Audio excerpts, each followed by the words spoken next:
Bună, dragilor, și bine ați venit la o nouă citire. Dacă titlul te-a atras, înseamnă că ai aici cu siguranță un mesaj pentru tine. Îți mulțumesc pentru că mă urmărești, îți mulțumesc pentru că mi-ești alături. Dacă vrei și tu o astfel de citire, te invit oricând cu drag doar pe aplicația de tarot și astrologie Cristina Zurba, disponibilă atât pe iPhone cât și pe Android. Hai să vedem așadar mesaje, ce trebuie să știi pentru tine, pentru casă, în curând, în viitor, ce nu știi pe neașteptate și ce o să te mire. Ia să vedem noi. Bun, a început citirea. La baza pachetului avem arcana majoră, steaua și asul de bâte, 3 de spade. O bucurie, da? Uite, steaua reprezintă o conexiune cu un vărsător, dar poate discutăm aici, da, cu steaua și despre faptul că se găsește o soluție inovatoare. Ce mai văd aici e că ideea de prietenie este foarte importantă în acest moment, ideea de colaborare. Văd clar aici pentru unii dintre voi faptul că sunteți într-o perioadă în care simțiți nevoia de independență, de libertate. Mai văd, bineînțeles, că ești într-o perioadă de noi începuturi. E ceva aici care s-a mișcat cu viteza luminii sau care se mișcă, da, cu viteza luminii. De asemenea, tot steaua poate să reprezinte și o eliberare foarte puternică prin care tu treci. Bun, hai să vedem pentru tine. Avem cavalerul de monede, deci ești într-o perioadă în care ești foarte bine organizat, iei totul încet și sigur. Cavalerul de monede înseamnă și stabilitate, înseamnă și profunzime. Poate ești într-o perioadă în care ai mai multe drumuri de făcut în interes financiar, de asemenea poate să fie și o perioadă în care primești bani la rândul tău, da? Sau dai bani la rândul tău. E o perioadă bună, aș spune eu. Iei niște decizii mature. Hai să vedem pentru tine. A ieșit 2 de monede, deci e ca și cum calci pe un teren nesigur și atunci cu siguranță din acest motiv iei lucrurile încet. Da? Doiul ăsta de monede înseamnă că stai și cântărești foarte bine deciziile pe care le iei. Unii poate primiți bani, dați bani la rândul vostru, sunteți nevoiți să negociați cu cineva.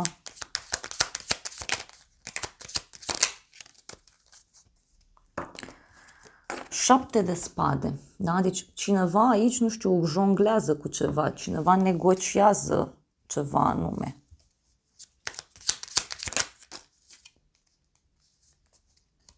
Și avem așa, pajul de spade, regele de bâte, da?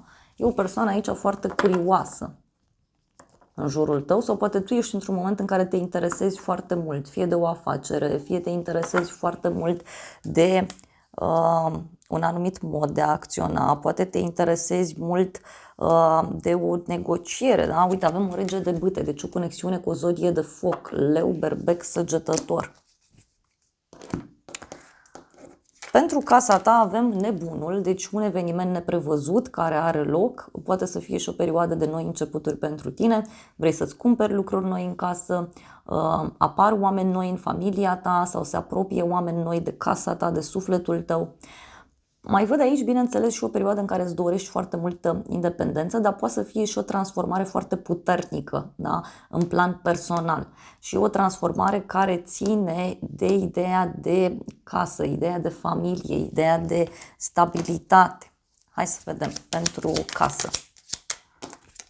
A ieșit pajul de monede, da? Deci e ca și cum înveți ceva nou, studiezi ceva nou, poate ai început niște cursuri de acasă sau ai început să citești ceva, ai început să analizezi mult mai profund o anumită situație.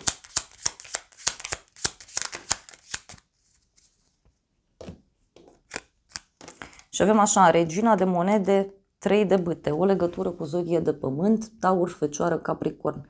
Deci e un moment aici în care, uite, pui un pas înainte către cineva anume, către ceva anume. De asemenea, ești într-o perioadă, din ce văd eu aici, în care ai de rezolvat un anumit lucru. E ceva legat de ideea de grijă față de ceilalți, e ceva legat de bani, e ceva legat de o maturitate foarte mare a cuiva.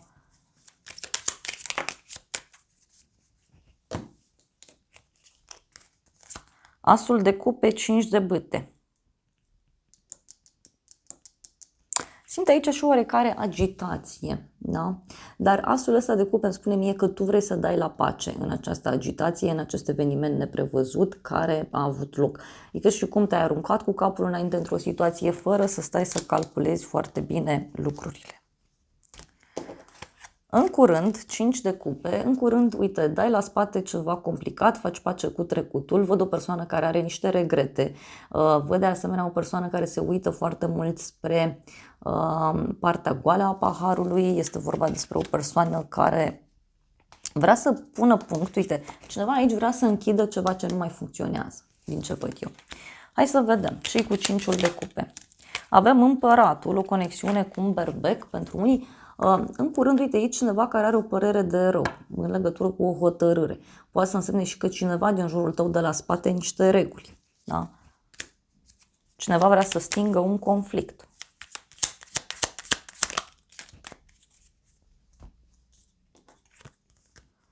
Patru de monede, 7 de cupe.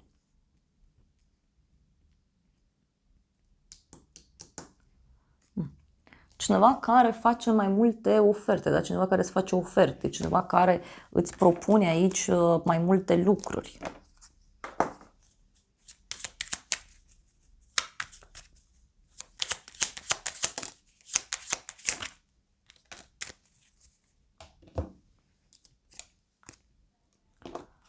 Luna și arcana majoră moarte, o conexiune cu zodia pești, zodia scorpion. Eu cred că în curând aici se clarifică ceva.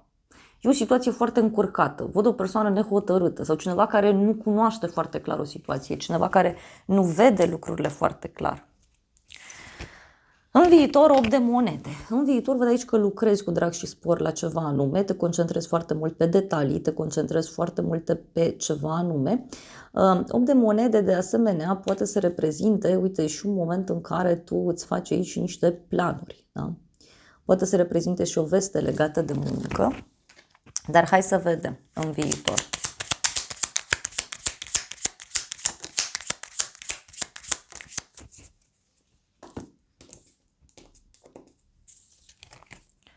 Uh, 8 de bâte, 7 de monede în viitor. O veste bună, e o veste cu eliberare, da? Care are legătură cu banii sau care are legătură cu trecutul. Poate să fie și că aștepți o veste privind sfera financiară și această veste vine și este pozitivă. Hai să vedem în viitor.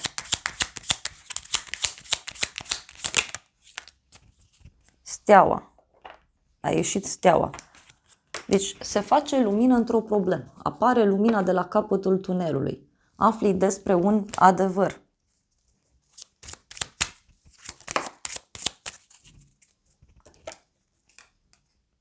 Regele de spade, o legătură cu o zodie de aer, Gemeni, Balanță, Vărsător.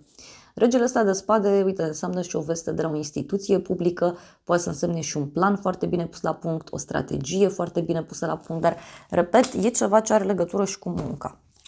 Ce nu știi tu? 2 de monede. Cineva aici tot stă și cântărește, cineva tot stă și analizează. E o persoană care încearcă pe cât posibil să găsească un echilibru. Poate să însemne și faptul că e cineva care e prins, da? Între două persoane, între două instituții, două situații diferite. Hai să vedem.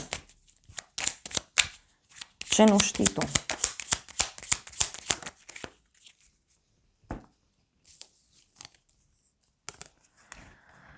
Opt de cupe, puterea, o legătură cu zodia leu, deci cineva care dă la spate o luptă sau poate să însemne și faptul că e cineva în jurul tău care cumva vrea să găsească tot felul de soluții tocmai pentru a ieși din această luptă, din această situație ciudată.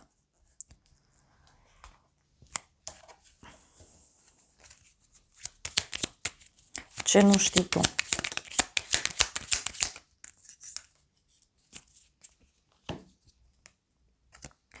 Soarele, 2 de spade, 4 de bâte. Din nou, e ceva legat de un lider, un șef, o instituție, e ceva important. Dar ce văd eu aici, că ce nu știi tu e că se face lumină într-o problemă, se rezolvă ceva.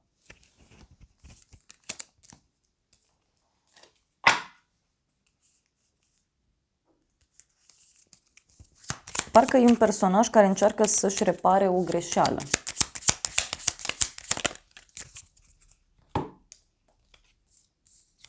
Temperanța, 6 de spade, o legătură cu un săgetător. Deci cineva parcă face drumuri ca să rezolve ceva. Poate să fie și o persoană care se vindecă, da? Sau cineva care face o schimbare aici. Temperanța spune că ai pe cineva care stă și calculează totul foarte bine, cineva care stă și analizează totul foarte bine. Dar ce văd eu aici e ca o vindecare, e ca o rezolvare care e în jurul tău, da? Persoana asta care e aici între două lumi, e cineva care face legătura, da? E o persoană de legătură. Și avem aici sfârșitul și cearta. Deci ce nu știi tu e că aici se finalizează o ceartă, da? Se finalizează o neînțelegere, se finalizează ceva complicat. Hai să vedem ce nu știi tu.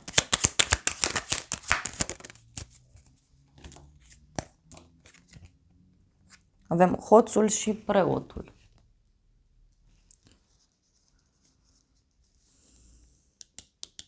Poate să fie cineva care încearcă pe cât posibil să se țină de cuvânt.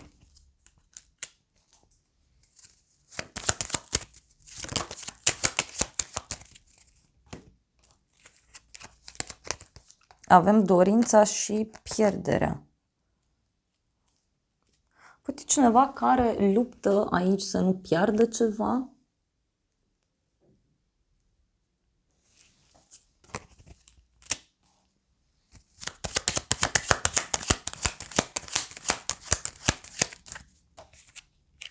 Dragoste. Deci poate e cineva care e influențat în dragoste sau cineva care iubește în secret, dar nu spune. Poate să fie și asta. Pe neașteptate, justiția, o legătură cu zodia balanță, deci pe neașteptate o decizie importantă, o veste legată de acte, de partea juridică, o veste legată de o hotărâre care se ia undeva anume, că e la muncă, că e în familie, că e vorba de o instituție, dar justiția vorbește clar de o hotărâre în acest sens, în curând. Optul de spade. Da. 8 de spade, faetonul, o conexiune cu zodia rac.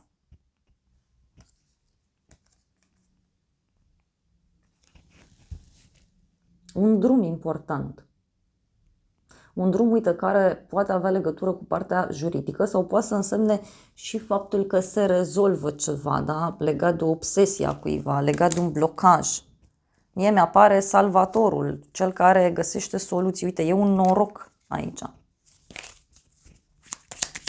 Pe neașteptate. Avem o regină de spade, deci pe neașteptate regina asta de spade, 2 de bâte. Pe neașteptate aici, uite aici, cineva care intervine, pentru unii văd și o conexiune cu o zodie de aer din nou.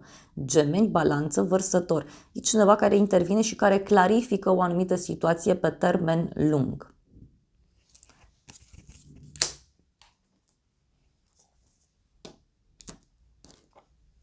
Hai să vedem, pe neașteptate. Bani. E ceva, uite, ai și cufărul cu bani. Deci poate este o veste importantă, foarte importantă pentru tine. Pentru unii poate să fie și o veste legată de bani, dar e vorba de mai mulți bani, cum ar fi, nu știu, o mașină, un împrumut, o casă, un teren sau ceva care costă mult, ceva ce valorează mult pentru tine. Și avem un nou început aici. Un nou început.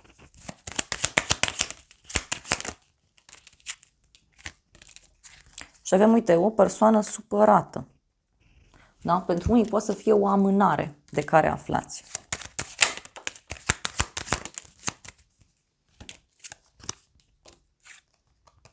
Avem văduva și cadoul.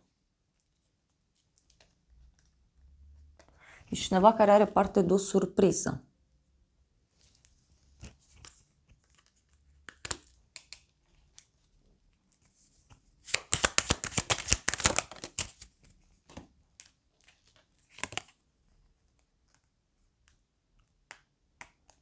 E surpriză aici în legătură cu o supărare, văd eu.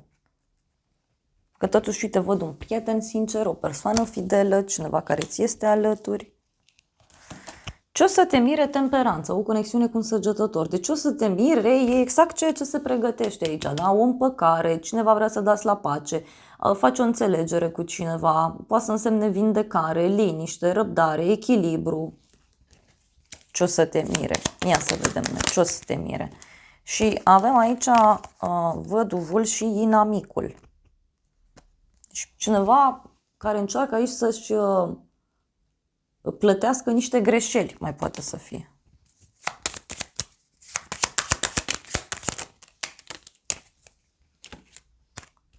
Avem căsătoria, mesajele și bărbatul.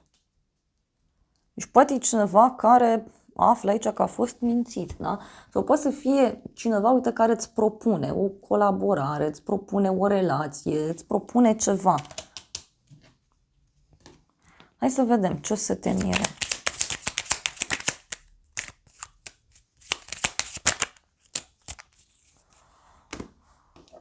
Ce o să te mire? Avem așa, un 10 de cupe. Deci e ceva legat de un ideal pe care cineva îl are.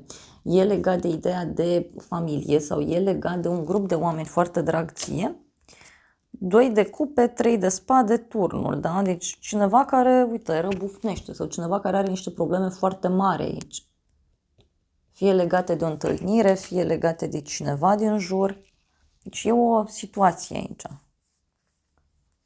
Deci cineva care are probleme foarte mari, fie în dragoste, fie într-o relație de prietenie, fie la muncă. Dar e un personaj care, repet, e puțin pus la pământ. Asta o să te mire pe tine. Și uite, avem un rege de cupe, marea preoteasă, 5 de cupe, 7 de bâte. Cineva, uite, care află niște secrete, află ceva și apoi răbufnește.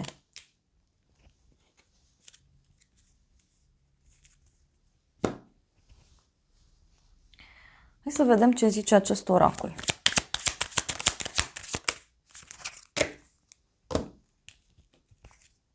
Avem așa, conversație și părere de rău.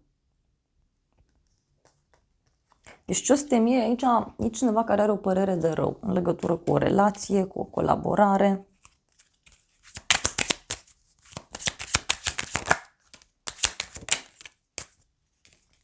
Avem preoteasa și drumul. Deci poate să fie o veste legată de o călătorie, o veste legată de niște secrete.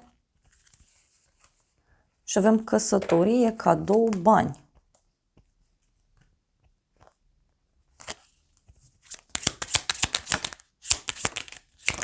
Bun. Ce o să te mire? Uite, avem bărbatul, inamicul, hoțul și copilul. Deci poate să te surprindă aici cineva care își urmărește interesul. Poate să fie o persoană care are niște probleme foarte mari. Da? Și avem moartea, dragostea și banii. Deci poate să fie o transformare foarte puternică aici care apare atât din punct de vedere personal cât și profesional. Sau cineva din jurul tău trece prin astfel de schimbări. Să vedem ce zice și oracolul meu. Ce mesaje are.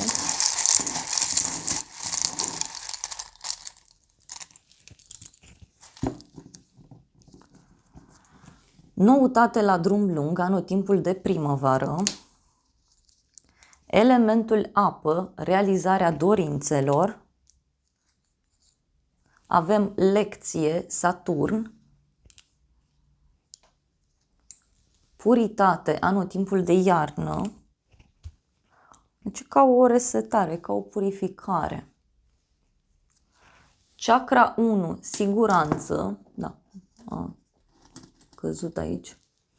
Apoi avem să nu disperi copil, deci tot e ideea asta de nou început sau poate să însemne o persoană mai tânără, poate să însemne o persoană cu un aspect fizic mai tânăr sau o persoană care, știu eu, chiar e imatură din punct de vedere emoțional. Da? Și avem așa, relație, căsătorie, asteroidul Juno.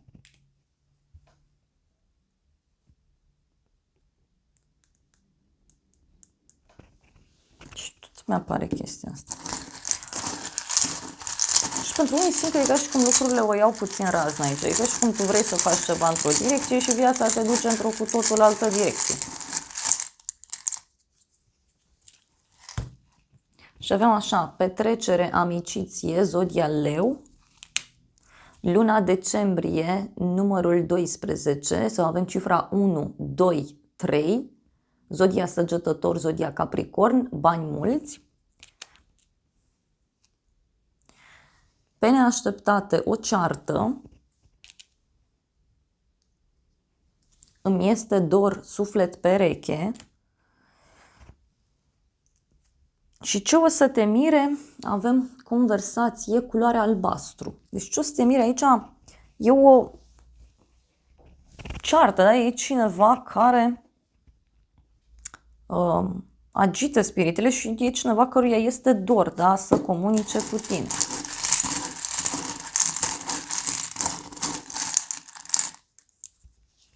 Am întrebat totuși care e surpriza asta și avem așa, un bărbat tânăr, luna martie, cifra 3, zodia pești, zodia berbec, inițiala L cu mesajul lichid, Uranus, da, planeta Uranus, zodia vărsător, noutăți, surpriză, iar ultimul mesaj e dragoste sinceră, ziua de duminică. Deci discutăm despre o surpriză foarte mare, la fel, care tot ține de dragoste, să știți.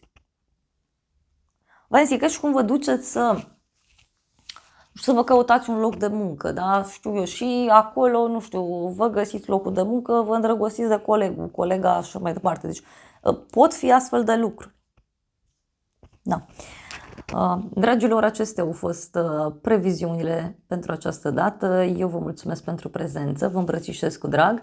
Sper din suflet să vă fie de folos informațiile și să ne revedem cu bine și data viitoare. Eu vă doresc să aveți parte de o zi sau de o seară cât mai frumoasă.